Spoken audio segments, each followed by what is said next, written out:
ہم لیٹ کے بھی درود شریف پڑھ سکتے ہیں، ہم کھڑے بھی پڑھ سکتے ہیں، ہم واک کرتے ہوئے پڑھ سکتے ہیں، ہم کھانا بناتے ہوئے پڑھ سکتے ہیں۔ السلام علیکم ورحمۃ اللہ وبرکاتہ، نحمده ونصلی علی رسولہ الکریم، اما بعد، فاعوذ باللہ من الشیطان الرجیم، بسم اللہ الرحمن الرحیم۔ رسول اللہ صلی اللہ علیہ وسلم نے فرمایا، جس نے مجھ پر ایک مرتبہ درود بھیجا، اللہ تعالیٰ اس پر 10 رحمتیں نازل فرمائے گا، اس کی 10 غلطیاں معاف کر دی جائیں گی اور اس کے 10 درجات بلند کر دیے جائیں گے۔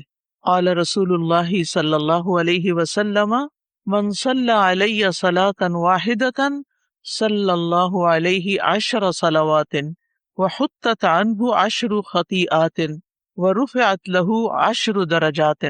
کتنی زیادہ فضیلت ہے درود پڑھنے کی۔ ایک دفعہ درود پڑھنے سے کیا ملتا ہے؟ 10 رحمتیں آتی ہیں اور 10 غلطیاں معاف ہوتی ہیں اور 10 درجات بلند ہوتے ہیں۔ کس قدر اس کی فضیلت ہے۔ نبی کریم صلی اللہ علیہ وسلم پر کثرت سے درود بھیجیں۔ پہلے ہم یہ سارے درود ایک دفعہ پڑھیں گے، پھر اس کے بعد ہم درود شریف پر بات بھی کریں گے۔ تو ایک درود ہے، اللہم صلی علی محمد وعلی آل محمد، اے اللہ محمد اور آل محمد پر رحمت نازل فرما۔ دوسرا ہے، اللہم صلی علی محمد النبی الامی وعلی آل محمد، یہ بھی آپ پڑھ سکتے ہیں، مختلف اوقات میں مختلف پڑھ لیں۔ پھر نماز میں اللہم صلی علی محمد وعلی آل محمد کما صلیت علی ابراہیم وعلی آل ابراہیم انک حمید مجید، اللہم بارک علی محمد وعلی آل محمد کما بارکت علی ابراہیم وعلی آل ابراہیم انک حمید مجید۔ کعب بن عجرہ کہتے ہیں، عبد الرحمن بن ابی لیلہ کہتے ہیں، ایک مرتبہ کعب بن عجرہ مجھ سے ملے تو انہوں نے کہا، میں تمہیں حدیث کا ایک تحفہ نہ دوں جو میں نے نبی صلی اللہ علیہ وسلم سے سنا تھا؟ میں نے عرض کیا، جی ہاں، مجھے یہ تحفہ ضرور عنایت کیجیے۔ انہوں نے کہا، ہم نے رسول اللہ صلی اللہ علیہ وسلم سے سوال کیا، بس ہم نے کہا، اے اللہ کے رسول، آپ کے اہل بیت پر کس طرح درود بھیجیں؟ یعنی صرف آپ پر نہیں بلکہ آپ کے گھر والوں پر بھی، اہل بیت پر بھی۔ بے شک اللہ نے آپ پر سلام بھیجنے کا طریقہ تو ہمیں سکھا دیا ہے۔ تو اس پر آپ نے فرمایا، یوں کہا کرو، اللہم صلی علی محمد وعلی آل محمد کما صلیت علی ابراہیم وعلی آل ابراہیم انک حمید مجید، اللہم بارک علی محمد وعلی آل محمد کما بارکت علی ابراہیم وعلی آل ابراہیم انک حمید مجید۔ اور پھر یہ ہے کہ رحمت کے علاوہ یہاں برکت کی دعا بھی الگ طور پر کی گئی ہے، ٹھیک ہے، صلاۃ میں ویسے شامل ہے لیکن یہاں الگ طور پر برکت کی بات کی، اور انک حمید مجید، اللہ سبحانہ تعالیٰ کی تعریف بیان کی گئی ہے۔ اسی طرح ایک اور درود ہے، اللہم صلی علی محمد وازواجہ وذریتہ کما صلیت علی ابراہیم وبارک علی محمد وازواجہ وذریتہ کما بارکت علی ابراہیم کما بارکت علی آل ابراہیم انک حمید مجید۔ پھر یہ ہے کہ درود شریف پڑھنے کے فائدے کیا ہیں۔ سورۃ الاحزاب میں اللہ سبحانہ تعالیٰ فرماتے ہیں، ان اللہ وملائکتہ یصلون علی النبی یا ایھا الذین آمنوا صلوا علیہ وسلموا تسلیما، بے شک اللہ اور اس کے فرشتے نبی پر صلاۃ بھیجتے ہیں، درود بھیجتے ہیں۔ اے لوگو جو ایمان لائے ہو، آپ پر صلاۃ و سلام بھیجو، خوب سلام بھیجنا۔ سورۃ الاحزاب کی اس آیت سے ہمیں رسول اللہ صلی اللہ علیہ وسلم کے بلند درجات کے بارے میں پتہ چلتا ہے کہ آپ کا درجہ کتنا بلند ہے، کہ اللہ سبحانہ وتعالی فرشتوں کی مجلس میں، فرشتوں کے سامنے رسول اللہ صلی اللہ علیہ وسلم کی مدح و ثنا بیان کرتے ہیں۔ یعنی نبی صلی اللہ علیہ وسلم کی تعریف اللہ سبحانہ وتعالی کہاں بیان کرتے ہیں؟ فرشتوں کے سامنے، کہ وہ آپ کے کتنے پسندیدہ بندے ہیں، ان کا مقام کتنا بڑا ہے، ان کا درجہ کتنا بڑا ہے۔ اور پھر یہ بات بتا کر اس کے بعد ہمیں یہ بتایا گیا کہ فرشتے بھی آپ کی تعریف کرتے ہیں، یعنی آپ صلی اللہ علیہ وسلم کی تعریف اللہ تعالیٰ تو فرماتے ہی، اور آپ سوچئے کہ جس کی تعریف اللہ سبحانہ تعالیٰ فرمائے پھر ان کا مقام کتنا بلند ہوگا۔ اور پھر اس کے بعد فرشتے آپ کی تعریف کرتے ہیں، اور ملائے اعلیٰ میں جو بلند فرشتوں کی مجلس ہے اس میں آپ کا ذکر بلند ہوتا ہے۔ یہ کہہ کے ہم سے کہا گیا ہے، اے ایمان والو، یعنی جو لوگ محمد صلی اللہ علیہ وسلم پر ایمان رکھتے ہیں انہیں بھی چاہیے کہ وہ کیا کریں؟ محمد صلی اللہ علیہ وسلم پر درود و سلام بھیجیں۔ اور یہ ہمارے اوپر ایک فریضہ ہے. لیکن جو شخص درود پڑھتا ہے اور جو جتنا زیادہ درود پڑھتا ہے اس کا سٹیٹس اللہ کی نگاہ میں اتنا ہی بلند ہوتا چلا جاتا ہے. اور اسی طرح ایک اور روایت میں بھی آتا ہے کہ نبی صلی اللہ علیہ وسلم نے فرمایا جو شخص میری امت میں مجھ پر اخلاص کے ساتھ دل سے ایک درود پڑے گا. یعنی ایک تو یہ ہے کہ ہم کام کاج کر رہے ہوتے ہیں، بعض لوگ ٹی وی دیکھ رہے ہوتے ہیں، ساتھ درود پڑھے ہوتے ہیں، یا واک کر رہے ہیں درود پڑھے، تو کوئی بات نہیں، آپ جہاں بھی ہو درود پڑھتے رہیں، منع نہیں ہے کہ آپ واک میں درود نہیں پڑھ سکتے یا کوئی آپ کے پاس بیٹھا تو آپ درود نہیں پڑھ سکتے. اس کے لیے ہمیں نماز کی طرح شرائط نہیں رکھی گئی. نماز میں تو یہ ہوتا ہے نا کہ پھر آپ کو وضو کرنا ہوتا ہے، پھر آپ اپنا لباس پراپر رکھتے ہیں، پھر آپ قبلے کی طرف منہ کرتے ہیں، پھر آپ کو کسی سے بات نہیں کرنی، آپ کچھ کھا نہیں سکتے، آپ بول نہیں سکتے، آپ سو نہیں سکتے، آپ ہل جل نہیں کر سکتے. نماز کی تو یہ ساری شرائط ہیں، وہ تو ہمیں نماز کے لیے پوری کرنی ہے. لیکن درود کے لیے ایسی کوئی شرط نہیں ہے. ہم لیٹ کے بھی درود شریف پڑھ سکتے ہیں، ہم کھڑے بھی پڑھ سکتے ہیں، ہم واک کرتے ہوئے پڑھ سکتے ہیں، ہم کھانا بناتے ہوئے پڑھ سکتے ہیں، ہم لوگوں کی مجلس میں بھی بیٹھ کر درود شریف پڑھ سکتے ہیں، ہم بازار میں ہیں، شاپنگ کر رہے ہیں، اس وقت بھی ہم دل میں درود شریف پڑھ سکتے ہیں. تو اس لیے جو شخص اخلاص کے ساتھ دل کے ساتھ درود پڑھے گا تو اللہ تعالیٰ اس پہ 10 رحمتیں بھیجے گا، 10 درجے بلند ہوں گے، 10 نیکیاں لکھی جائیں گی، 10 گناہ معاف ہوں گے. یہ 4 فائدے بتائے گئے ہیں ایک مرتبہ درود پڑھنے کے. پھر اسی طرح ایک اور روایت میں آتا ہے رسول اللہ صلی اللہ علیہ وسلم نے فرمایا جو شخص مجھ پر درود پڑھے تو جب تک وہ مجھ پہ درود پڑھتا ہے فرشتے اس کے لیے دعا کرتے رہتے ہیں. یعنی آپ نبی صلی اللہ علیہ وسلم کے لیے دعا کریں اور فرشتے آپ کے لیے دعا کرتے رہیں گے. ایک شخص نے عرض کیا اللہ کے رسول صلی اللہ علیہ وسلم کیا میں اپنی دعا کا 1/3 حصہ درود نہ کر لوں؟ تو آپ نے فرمایا کہ ہاں اگر تم چاہو تو ایسا کر سکتے ہو. اس نے کہا اگر 2/3؟ آپ نے فرمایا ہاں اگر تم چاہو. اس نے کہا اگر میں ساری دعا درود ہی کو بنا لوں؟ تو آپ نے فرمایا پھر تو یہ تمہارے لیے اللہ تمہارے دنیا اور آخرت کے سب غم ہم کے لیے کافی ہو جائے گا.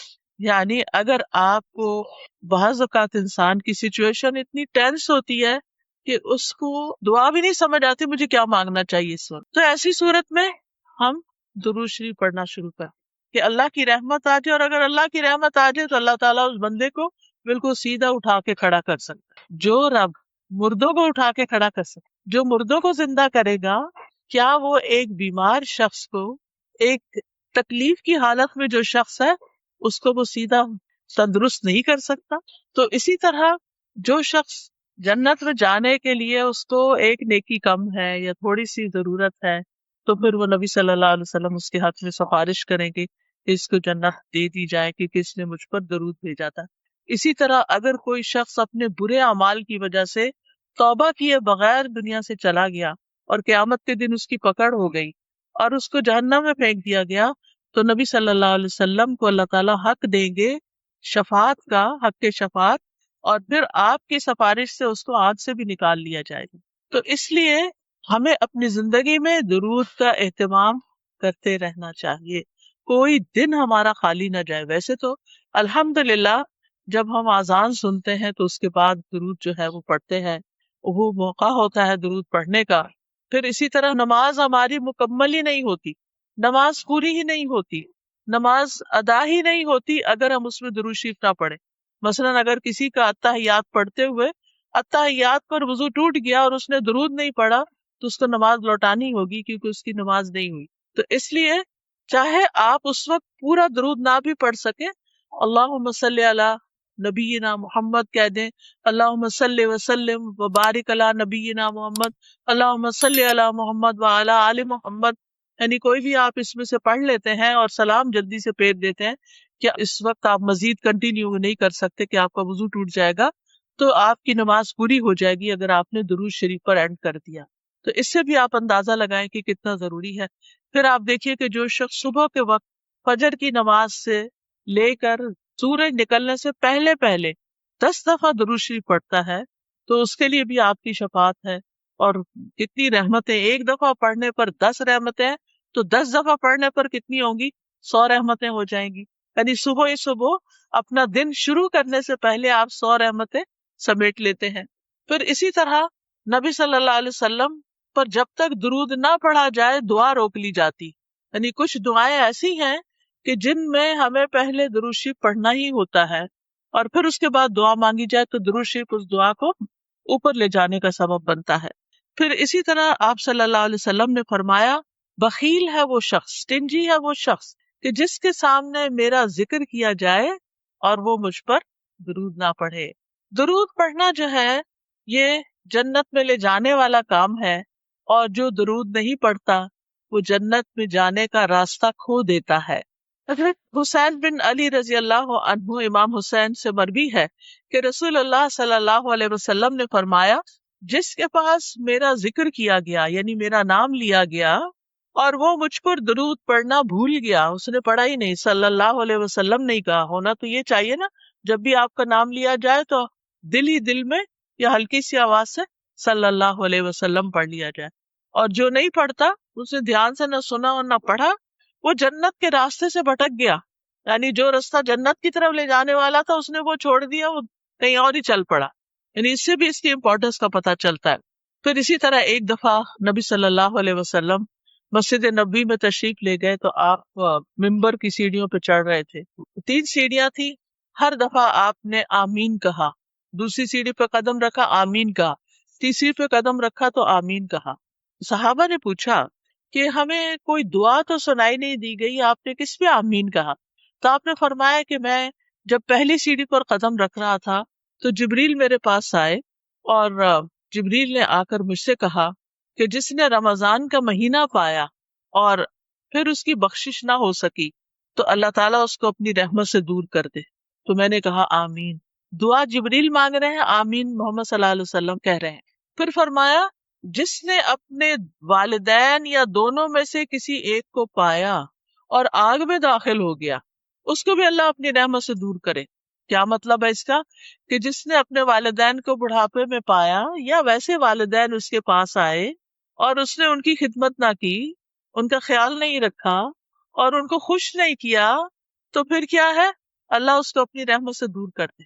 اللہ کے حق کے بعد سب سے پہلا حق والدین کا حق ہوتا ہے، بھلے انہوں نے زندگی میں ہمارے ساتھ کوئی زیادتی کی ہو. کیونکہ کچھ بچوں کو اپنے ماں باپ سے بہت شکایت ہوتی ہے، اور خاص طور پر جب بچے چھوٹے ہوتے ہیں تو اس وقت تو ان کو خواہ کی شکایتیں ہوتی ہیں، اور بعض اوقات وہ سمجھتے ہیں کہ ماں باپ کو تو کچھ پتہ ہی نہیں ہے.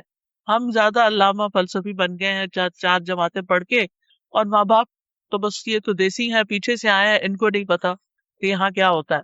تو بات یہ ہے کہ ماں باپ کچھ بھی ہو، چاہے چٹے ان پڑھ ہی کیوں نہ ہو، ہم پر لازم ہے کہ ہم ان کی رسپیکٹ کریں، ہم ان کی کیئر کریں، ہم ان کا خیال کریں، چاہے وہ غلطیاں کر رہے ہوں. پھر بھی حضرت اسماء رضی اللہ تعالی عنہا کی والدہ مشرکہ تھی، مسلمان نہیں ہوئی تھی. حضرت اسماء ہجرت کر کے مدینہ آ گئی تھی، کیونکہ جتنے بھی مسلم تھے انہوں نے مکہ چھوڑا، مدینہ آ گئے. اب ظاہر ہے بیٹی مدینہ میں ہے اور ماں مکہ میں ہے. اب ماں کو کچھ ضرورت پیش آتی ہے تو وہ مکہ آتی ہے ٹریول کر کے. اس زمانے کا ٹریول 8 دن سے پہلے پہنچتے نہیں تھے لوگ، اور وہ آ کے اپنی بیٹی کے پاس جاتی ہے اور کہتی ہے کہ بیٹی مجھے کچھ ضرورت ہے، کچھ مال کی ضرورت ہے، میری کچھ ضروریات ہیں تو تم پوری کرو. کیونکہ اس کو پتا تھا کہ ابو بکر کی بیٹی ہے رضی اللہ تعالیٰ عنہ کی، اور ابو بکر ایک مالدار انسان ہے اور بیٹی کے پاس بھی ہوگا تو بیٹی مجھے کچھ دے گی. اب ان کو پریشانی ہوئی کہ میری ماں تو مسلم ہی نہیں ہے، تو میں ان کے ساتھ حسن سلوک کروں یا نہ، میں ان کو کچھ دوں یا نہ. شاید مجھے اپنا مال صرف مسلم ماں کو ہی دینا چاہیے تو ان کو نہیں دے سکتی. تو انہوں نے کہا اچھا میں ذرا ابھی آتی ہوں. پھر وہ نبی صلی اللہ علیہ وسلم کے پاس تشریف لائیں اور آپ سے پوچھا کہ اللہ کے رسول صلی اللہ علیہ وسلم میری والدہ مکہ سے آئی ہیں اور وہ مسلمان نہیں ہیں اور وہ مجھ سے مدد چاہتی ہیں، کیا میں ان کی مدد کر دوں؟ تو آپ نے فرمایا صلی امکی، اپنی ماں کے ساتھ صلہ رحمی کرو، یعنی اپنی ماں کے ساتھ حسن سلوک کرو. یعنی ماں جو کچھ کہتی ہے، جو مانگ رہی ہے وہ دو اس کو. یعنی اگر ماں آپ کے خیال میں بہت گناہ گار ہے، اللہ نہ کرے کسی کی بھی ماں ہو، لیکن بعض لوگ ہوتے ہیں ان کو بڑے گلے شکوے ہوتے ہیں، ہماری ماں کا کیریکٹر ٹھیک نہیں، ہماری ماں یہ ایسی اور ویسی. روح کانپ اٹھتی ہے بعض اوقات لوگوں کی شکایتیں سن کے جو ان کو اپنی ماں سے ہوتی ہیں یا باپ سے ہوتی ہیں. بعض اوقات ماں اور باپ میں نہیں بنتی، آپس میں لڑائی ہو جاتی ہے، طلاق ہو جاتی ہے، کچھ بچے ماں کے بن جاتے ہیں، کچھ باپ کی طرف ہو جاتے ہیں، پھر وہ ان کو ایک دوسرے کو بلیم کرتے رہتے. یاد رکھیے ماں اور باپ کی لڑائی میں کبھی آپ کسی ایک کا فریق نہ بنے، کسی ایک کی پارٹی نہ بنے، آپ دونوں کو رسپیکٹ دیں. ٹھیک ہے ماں کا درجہ 3 گنا زیادہ ہے، لیکن اگر ماں کہتی ہے کہ باپ سے ملو ہی نہیں تو یہ اس کی بات غلط ہے. ٹھیک ہے جب تک آپ ماں کے پاس ہیں آپ کو سننی ہوگی بات، لیکن جب آپ انڈیپینڈنٹ ہو جائیں، الگ ہو جائیں، شادی ہو جائے، اپنے گھر والے ہو جائیں، تو باپ کو ضرور یاد کریں، باپ کے پاس جائے. یہ ضروری نہیں کہ آپ ماں کو آ کے بتائیں ہم ہو کر آئے ہیں، ہم نے باپ کو یہ دیا، یہ باپ کے ساتھ ایسا کیا، کیونکہ اس سے اس کا دل خفا ہوگا. لیکن آپ کے اوپر اپنا جو فرض بنتا ہے باپ کی بھی دیکھ بھال کرنے کا، اس کو آپ پورا کریں. چاہے باپ نے آپ کو ڈس اون کر دیا، نکال دیا گھر سے، جو بھی کیا، اس کا وہ ذمہ دار خود ہے، وہ اللہ کو جواب دے گا. اس کے لیے بھی دعا کرے اللہ اس کو بخش دے. لیکن کہنے کا مطلب یہ ہے کہ والدین کی عزت، والدین کے ساتھ حسن سلوک ہمارے دین کا ایک حصہ ہے، اور ہم مسلمانوں کی شناخت ہے کہ وہ اپنے ماں باپ کو یاد رکھتے ہیں. ہم دوسرے قوموں کی طرح نہیں ہے کہ جو سال میں ایک دن مدرس ڈے پہ ماں باپ کو کوئی گفٹ دے دیں اور باقی سال پلٹ کے پوچھے بھی نہ کہ تم کون ہوتے. ہمارا کلچر، ہمارا دین، ہمارے طور طریقے، ہمارا لائف سٹائل مسلمانوں والا ہونا چاہیے، کیونکہ اللہ نے ہمیں گائیڈنس سے نوازا ہے، نور عطا کیا ہے، روشنی عطا کی ہے. ہمیں محمد صلی اللہ علیہ وسلم جیسے پیغمبر دیے ہیں جن کے بارے میں اللہ تعالیٰ اسی سورۃ الاحزاب میں فرماتے ہیں لَقَدْ كَانَ لَكُمْ فِي رَسُولِ اللَّهِ أُسْوَةٌ حَسَنَةٌ، تمہارے لیے اللہ کے رسول صلی اللہ علیہ وسلم کی زندگی میں خوبصورت نمونہ ہے. تو ہمیں تو اس نمونے کو اڈاپٹ کرنا ہے، ہمیں تو آپ کی تعلیمات کو دیکھنا ہے، ہمیں تو آپ کی سنتوں پر چلنا ہے، ہمیں تو آپ کی شفاعت حاصل کرنی ہے، ہمیں تو آپ پر درود بھیجنا ہے، ہمیں تو آپ کی سیرت پڑھنی ہے، ہمیں تو آپ کا ایسا امتی بننا ہے کہ جس پر آپ قیامت کے دن خوش ہو جائیں کہ یہ دیکھیں میرا امتی جس نے میرے بعد میرا کام آگے بڑھایا، لوگوں کو مسلمان کیا.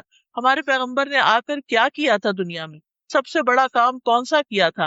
لوگوں کو اللہ کی طرف بلایا تھا، اسلام کی طرف بلایا تھا، لوگوں کو جہنم سے بچایا تھا. آپ کا ٹائٹل بشیر اور نذیر تھا کہ آپ خوشخبری دینے والے بھی تھے اور ڈرانے والے بھی تھے. آپ نے لوگوں کو سب سے پہلے جو آپ پر وحی نازل ہوئی، خاندان کو اکٹھا کیا، ان کو اسلام کے بارے میں بتایا. پھر بڑی بگر ایکسٹینڈیڈ فیملی اور باقی مکہ والوں کے لیے صفا پہاڑی پر چڑھ کر آپ نے لوگوں کو اسلام کی دعوت دی، جس پر آپ کا چچا آپ کا بہت مخالف ہو گیا. تو ہمیں تو اس لیگیسی کو آگے لے کے چلنا ہے اور نبی صلی اللہ علیہ وسلم کے سچے پکے امتی بننا ہے کہ قیامت کے دن ہماری ملاقات ہو تو حوض کوثر پر ہم آپ کے ہاتھ سے پانی پینے والے، وہ پانی کہ جو شہد سے میٹھا، دودھ سے زیادہ سفید اور برف سے زیادہ ٹھنڈا ہے. آپ سوچیے کہ وہ کتنا لذیذ ہوگا، اور جو ایک دفعہ پیے گا اس کو پھر کبھی پیاس نہیں لگے گی. تو حشر کے میدان میں تو دھوپ بھی ہے اور گرمی بھی ہے اور پشیمانی بھی ہے اور خوف بھی ہے. وہاں پر ٹھنڈا سایہ کہاں ملے گا اور ٹھنڈا پانی کہاں ملے گا؟ نبی صلی اللہ علیہ وسلم کے پاس. لیکن آپ کے قریب کون ہوگا؟ آپ نے فرمایا جس کے اخلاق بہت اچھے ہوں اور جس کے اندر عاجزی اور انکساری ہو. آپ نے کہا کہ قیامت کے دن تم میں سے سب سے زیادہ جو لوگ میرے قریب ہوں گے وہ ہوں گے کہ جن کے اخلاق اچھے ہوں گے، اور الموتون اکنافہم، جن کے کندھے جھکے ہوں گے. مطلب یہ نہیں کہ ایسے اڑا کے چلے، مطلب یہ ہے کہ جن کے اندر عاجزی ہوگی. آپ دیکھیں کہ جب آپ کسی کو توجہ دیتے ہیں تو ایسے اپنے کندھے ہلکے سے جھکا لیتے ہیں. جب آپ کسی سے پیار لیتے ہیں یا آپ کسی کے ساتھ ملتے ہیں تو آپ اس کے طرف جھک جاتے ہیں، تو آپ کے کندھے آگے کو ہو جاتے ہیں. آپ کسی کی بات سنتے ہیں تو آپ اس کی طرف متوجہ ہوتے ہیں تو کندھے جھک جاتے ہیں. تو آپ نے کندھے جھکانے والے کی تعریف کی کہ وہ قریب ہوں گے قیامت کے دن میرے، یعنی جن کے اندر انسانوں کی ہمدردی ہوگی، انسانوں کے ساتھ اچھا سلوک کرتے ہوں گے، ان کا خیال رکھتے ہوں گے. اور اس کی ابتدا جو ہوتی ہے وہ اپنے گھر سے ہی ہوتی ہے کہ اپنے بہن بھائیوں کے ساتھ، اپنے رشتہ داروں، اپنے والدین کے ساتھ، اپنے دوستوں کے ساتھ، جو بھی ہمارے ساتھ رہتے ہوں، سب سے پہلے حسن سلوک کے جو محتاج ہیں وہ وہی ہیں. ایک شخص آپ کے پاس آیا اور اس نے کہا کہ میں سب سے زیادہ اچھا سلوک کس کے ساتھ کروں؟ میرے حسن سلوک کا سب سے زیادہ مستحق کون ہے؟ آپ نے فرمایا امو کی، تمہاری ماں. وہ پھر سوال لے کر آیا، اس کے بعد کس سے اچھا سلوک کروں؟ فرمایا تمہاری ماں. اس نے پھر سوال کیا کہ سب سے زیادہ اچھے سلوک کا مستحق کون ہے، یعنی سب سے زیادہ میں نیکی کس کے ساتھ کروں، کس کا خیال سب سے زیادہ رکھوں؟ فرمایا تمہاری ماں. اس نے پھر سوال کیا کہ شاید اب مجھے کچھ اور پتا چلے، تو آپ نے فرمایا تمہارا باپ. تو باپ کی بھی عزت ہے، لیکن باپ کے مقابلے میں ماں کا مقام، عورت کا مقام اللہ کے رسول صلی اللہ علیہ وسلم نے بہت بڑھایا، اور اس انسان کو تعلیم دے کر ہم سب کو بھی سکھا دیا کہ ہمیں کیا کرنا ہے، کیونکہ ماں تکلیف زیادہ اٹھاتی ہے، ماں حمل اٹھاتی ہے، ماں پھر ولادت کی تکلیف اٹھاتی ہے، ماں دودھ پلاتی ہے، راتوں کو جاگتی ہے، تو پھر ہر سٹیپ کے حساب سے اس کا درجہ بھی بلند ہوتا چلا جاتا ہے۔ اور پھر تیسری دفعہ آپ صلی اللہ علیہ وسلم کے سامنے جبریل علیہ السلام نے دعا مانگی کہ جس کے سامنے آپ کا ذکر آئے اور وہ آپ پر درود نہ بھیجے، اللہ اس کو بھی اپنی رحمت سے دور کر دے۔ تو آپ نے فرمایا آمین۔ تو اس سے پتہ چلتا ہے کہ ہم میں سے ہر ایک کو خود سے بھی درود پڑھنا چاہیے، لیکن اگر کوئی پڑھ رہا ہو تو اس کے ساتھ ہمیں بھی یاد کرنا چاہیے نبی صلی اللہ علیہ وسلم کو، ہمیں بھی درود پڑھنا چاہیے۔ اور درود پڑھنے کے فائدے آخرت میں تو ہو گئی، شفاعت ملے گی، آپ کا قرب ملے گا، آپ کے ہاتھوں حوض کوثر پہ پانی ملے گا، لیکن دنیا میں بھی اس کے فائدے ہیں۔ اور یہ تجربہ شدہ بات ہے کہ جس کی زندگی میں مشکلات آ جائیں، جس کی زندگی میں پریشانیاں آ جائیں، وہ درود شریف کی کثرت کر دے۔ جو لوگ آپ میں سے عمرے پر گئے، جن کو سعادت اللہ نے نصیب کی، وہ لوگ مسجد قباء بھی گئے ہوں گے۔ مسجد قباء جانے کا ثواب کتنا ہے کہ جو شخص اپنے گھر سے وضو کر کے چلے، مسجد قباء جائے، وہاں 2 رکعت نماز پڑھے، اس کو پورے عمرے کا ثواب ملتا ہے۔ یہ ہمیں نبی صلی اللہ علیہ وسلم نے ہی بتایا۔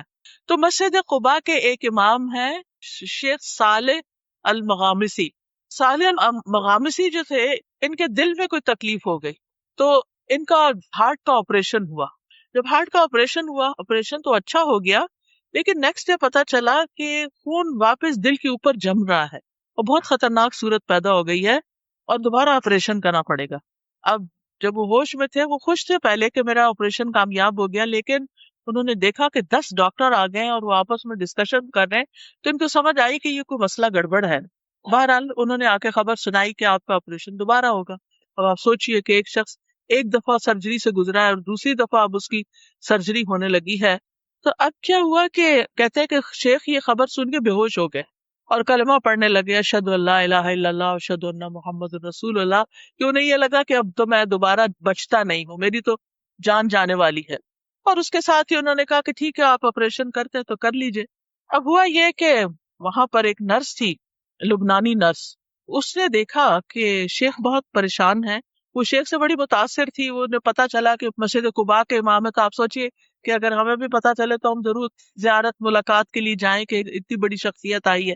تو نرس کو جب پتا چلا کہ شیخ کا آپریشن دوبارہ ہو رہا ہے اور اتنی بڑی تکلیف دوبارہ اٹھانے لگے ہے، تو چونکہ لبنانی بھی عرب ہوتے ہیں، تو وہ شیخ سے کہنے لگی یا صالح صلی علی النبی وربی یفرج، شیخ صالح تم درود کیوں نہیں پڑھتے، اللہ مشکل آسان کر دے گا۔ سبحان اللہ، شیخ نے اسی وقت شروع کر دیا اللہم صلی علی محمد وعلی آل محمد، اللہم صلی علی محمد وعلی آل محمد، پڑھنا شروع کر دیا۔ شیخ اپنا یہ قصہ خود سناتے ہیں صحیح ہونے کے بعد، قسم اٹھا کے کہ کوئی چیز اندر تبدیل ہو گئی، یہ درود پڑھ رہے تھے اور کوئی چیز اندر تبدیل ہو گئی، ہر جو میرے آپریشن کے لیے سارا تیاری کر کے رکھی ہوئی تھی وہ دھری کی دھری رہ گئی۔ یعنی کہ اینڈ میں دوبارہ انہوں نے جب ہارٹ کو سکین کیا ہوگا یا جو بھی اللہ جانے کیا، جب انہوں نے الٹرا ساؤنڈ کی اسکرین دیکھی تو حیران ہو گئے کہ یہ تو سب کچھ ٹھیک ہو گیا ہے، سب تبدیل ہو گیا ہے اندر، تب ضرورت نہیں رہی۔ اور شیخ اس وقت رونا شروع ہو گئے کہ یہ درود شریف کی برکت سے ہوا۔ تو آپ دیکھیے کہ یہ کسی عام انسان کا قصہ نہیں ہے، شیخ ہیں جو خود لوگوں کو ہر وقت تعلیم دیتے ہیں، ان کے اتنے بے شمار لیکچر ہیں، میں ہر ہفتے ان کے لیکچر، جب میں تدبر قرآن ویکینڈ پہ میری کلاس ہوتی ہے قرآن مجید کی تفسیر کی، تو میں ان کو ضرور سنتی ہوں، اور اب تو ویک ڈیز میں بھی ہو رہی، تو الحمدللہ اللہ نے موقع دیا، تو ماشاءاللہ یہ اتنی اچھی قرآن کی تفسیر کرتے، عربی میں ہوتی ہے obviously، اتنی اچھی تفسیر کرتے ہیں کہ بالکل نئے طریقے سے چیزیں سمجھ میں آتی ہیں۔ اب ایک شخص جو اتنا بڑا عالم ہو، کسی معمولی شخص کو کوئی مسجد قباء کا امام نہیں لگایا جاتا، اس کا علم، اس کا تجربہ، اس کے کریڈینشلز کیسے ہوں گے، لیکن ہوتا یہ ہے کہ ہم سب انسان ہیں، کوئی کتنا بھی نیک ہو، کوئی کسی بھی درجے پہ پہنچا ہوا ہو، کوئی کسی بھی مقام پہ ہو، یاد نہیں رہتا، اور خاص طور پہ جب تکلیف پریشانی آتی ہے تو بھول جاتے ہیں کہ اس وقت ہم درود بھی پڑھ سکتے ہیں۔ تو اس وقت ہو سکتا ہے کہ ایک بالکل عام شخص جس کے پاس بہت نالج نہ ہو، لیکن اس نے ایک چیز پکڑی بھی ہو علم کی اور اس پر عمل کرنے والا ہو سکتا ہے وہ نرس خود بہت پڑھتی ہو، تو جو شخص خود کوئی چیز کرتا ہے، جب وہ کچھ کہتا ہے تو اس کے کہنے کا اثر بھی اور ہوتا ہے، اور پھر دوسرے پہ جو اثر ہوتا ہے اور دوسرا جب وہ کام کرتا ہے اس کو بھی فائدہ ہوتا ہے، کیونکہ نیک عمل کی برکتیں بہت ہوتی. وہ خاتون نے کا کہنا اور شیخ کا پڑھنا اور یہ سب چینج ہونا، اور انہوں نے واقعہ بیان کیا اور قسم کھا کے بتایا کہ یہ بالکل سچا واقعہ ہے. تو اس سے یہ پتہ چلتا ہے کہ ہم میں سے ہر ایک کو اپنی زندگی میں درود شریف کی کثرت کر دینی چاہیے، اور خاص طور پر جمعے کے دن جو ہے وہ آپ صلی اللہ علیہ وسلم نے خود حکم دیا ہے کہ جمعے کے دن یعنی جمعے کی رات سے ہی شروع ہو جائے. جمعرات کا دن جب اینڈ ہوتا ہے اور مغرب ہو جاتی ہے تو جمعہ شروع ہو جاتا ہے. عربی زبان میں رات پہلے آتی ہے کیونکہ لونر کیلنڈر استعمال کرتے ہیں نا، چاند کا رات والا، تو وہ چاند کے نظر آنے سے شروع ہو جاتا ہے نا کیلنڈر، یعنی جس وقت چاند نظر آئے مہینہ شروع ہو گیا، رمضان شروع ہو گیا، آپ روزے سے پہلے ہی تراویح شروع کر دیتے ہیں. لیکن جو دوسرا کیلنڈر ہے ہمارا شمسی کیلنڈر، چونکہ ہم سورج کے ساتھ وہ سب کرتے ہیں تو وہ ہمارا دن سے کیلنڈر شروع ہوتا ہے، ان کا رات سے شروع ہوتا ہے. تو جتنا بھی ہے عربی میں رات کا ذکر پہلے آتا ہے. تو جب رات ہو جائے یعنی کہ جمعرات ختم ہو اور جمعے کی رات شروع ہو جائے تو درود کی کثرت شروع کر دیا کرے. اللہ ہم سب کو توفیق عطا فرمائے